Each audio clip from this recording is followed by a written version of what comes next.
dari kincange ngalis risang maweh gandrung wonten timbalan dawuh sinuwun wonten dawuh base anane sakloron tak timbal ana kene piye papan iki penak apa ra dingkon kok makaten sinuwun jenengan menika sinten to namine supe kula aku iki raja kapila raja kethek ana ing Gokis Kendha kene oh nggih lek kula jane pun pirsa menawi Kang Miyarsi menika dereng tepang Gladiwanu iya betul kados jenengan raja kapila rajane kethek ana ing Gokis Kendha yo dasar para nyata anane kowe tak kon rene piye aku ning Gokis Kendha kene wis mukti mbau denda wis kondang kalokane ngrat sapa wae sing dadi pepalang bakal tak singkirake aja nganti Gokis Kendha kene jatuh di tangan orang lain oh ampun ngaten titah menika umuripun namung winates boten selamenipun nggih leres menika peh urip ngono sak banjure urip terus boten saged banjur karepmu piye kok bilung ngeten kula pun pitados jenengan menika kondang wis raja pinter wasis ning setunggal jenengan menika mboten kagungan wadyabala nggih sinuwun ngoten ananing guwa namung tiyang tiga jenengan Mas Togo kalian kula bilung dereng kagungan bala napa malih jomblo enggal pados supados rabi yen rabi duwe anak yen duwe anak bisa neruske keprabone jenengan ngoten apa ya ngono kok nggih no ambok pinter duwe jabatan wasis yen mboten kagungan garwa blek yen pemanggihmu dhisik duwe bojo utawa dhisik duwe bala yen kula dhisik duwe bala leres yen duwe bala menika pas jenengan rabi kathah ingkang becek leres ning aku ora bisa kok jabatan tak rengkuh karo mlaku nanging sing jenenge jodoh kudu digayuh selak direbut karo kanca kancane leres ning nggih kleru piye karepmu penering golek bolos sik ora iso menawi jenengan pengen garwa menika milih sinten tiyang ngoten sinten udu wong aku wis kulino karo wong iki apa maneh sinden kowe wis alah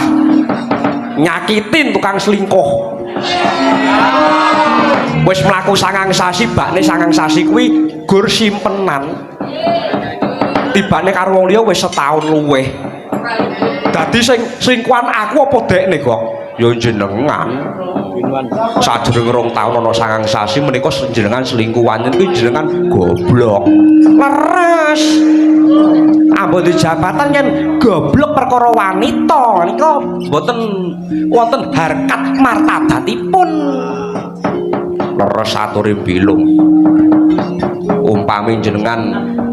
kersa wanita wanita pundi lan pundi donongipun dudu manusa lan dudu kewan lan dudu sakpada padane kethek lha sinten mantasaning widodari kahyangan sing jenenge Dewi Windradi kuwi gelem ora gelem kudu dadi bojoku miturut buku sing tak waca menawa Windradi kuwi yen tinulis ana ing serat kekancingan kuwi jodhone Raja Kapila iki ning sabanjure aksara kuwi nyeblereng ana ing mripat sok cetha sok ora mula ben cetane goklung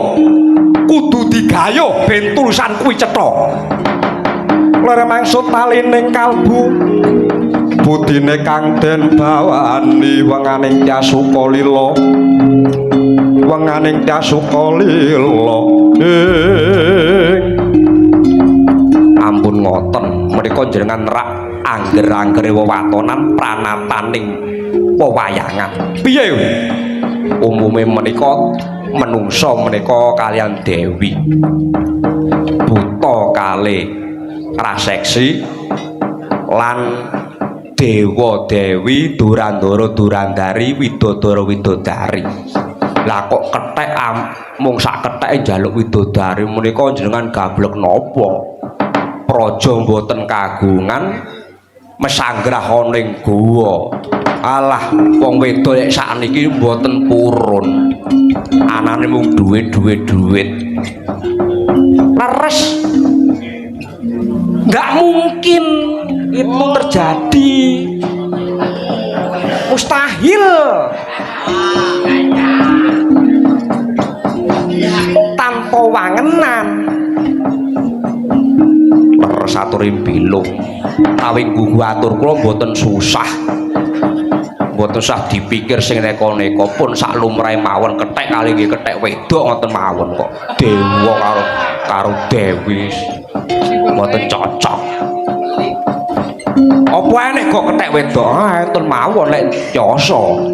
lah kula gadah tukang nggih ke kanca jenenge Gilang niku saged damel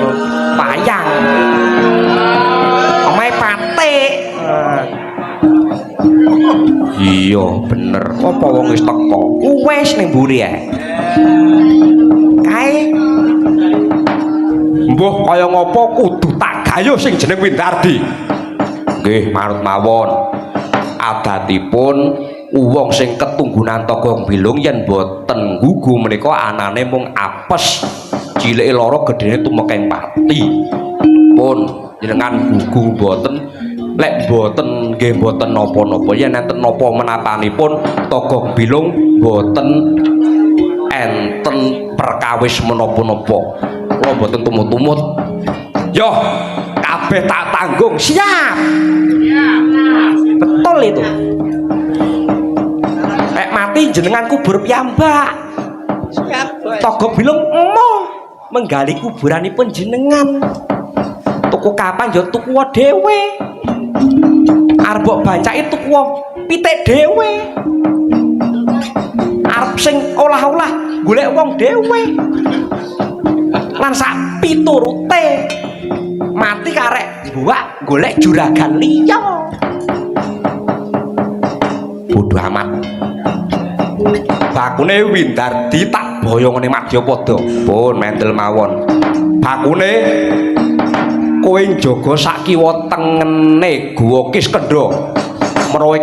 ana sing ngalang-alangi bacute nyawane oh mboten saged kula mung titah lumrah mboten saged mateni sak padha-padhane manungsa mbuh raidep ning bakune sak kiwa tengene ngarep guwa kae jaganen yen sing ganggu gawe trajangan yang kowe kewalan bakal tak awati saka kaduan siap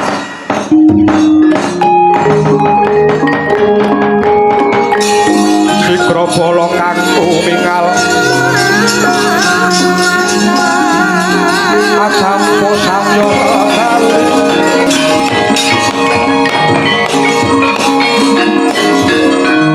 gelising carita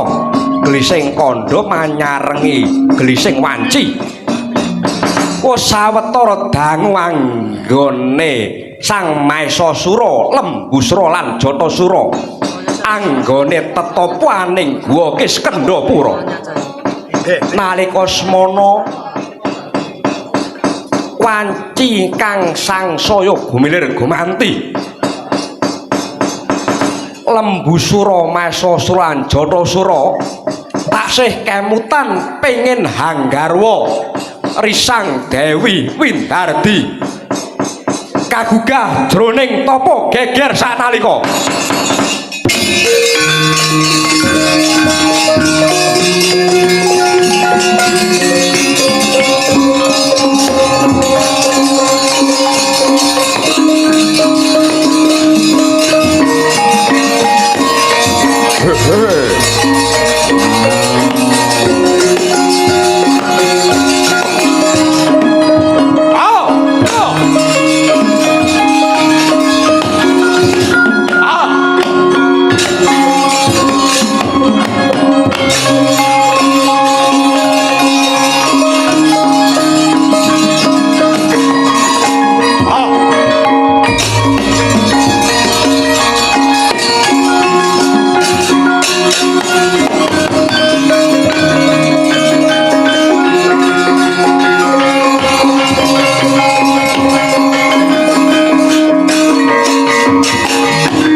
nggih.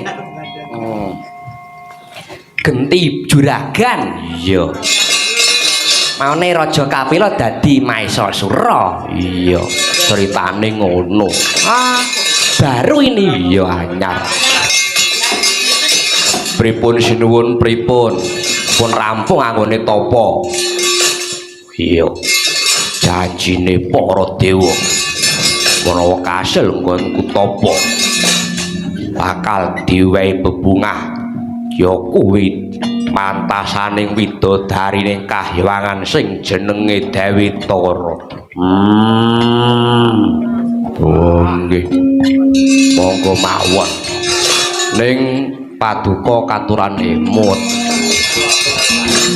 Lelampanipun Raja Kapila riye menika lak nggih sami to. Mati pengen gayuh widodari kamangka pestene buta kuwi karo raseksi ora ana karo Dewi ora gagas bakune Dewi Tara tak gaglak mergo papan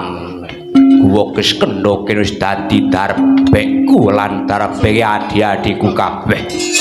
kula mung kurang siji ya kuwi garwa Dewi Tara kok.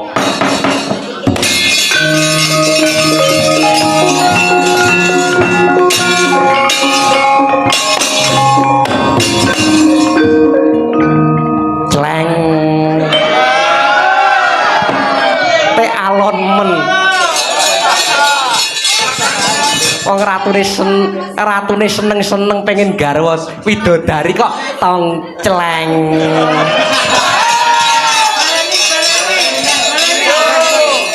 Ora apa-apa. Iki ngono garap. Komposisi. Rasakaken bebangal gobilung. Adikku di Lembusura Jatasura. Kaketut nolakuku. Ngluruk kahyangan boyong Dewi Tara.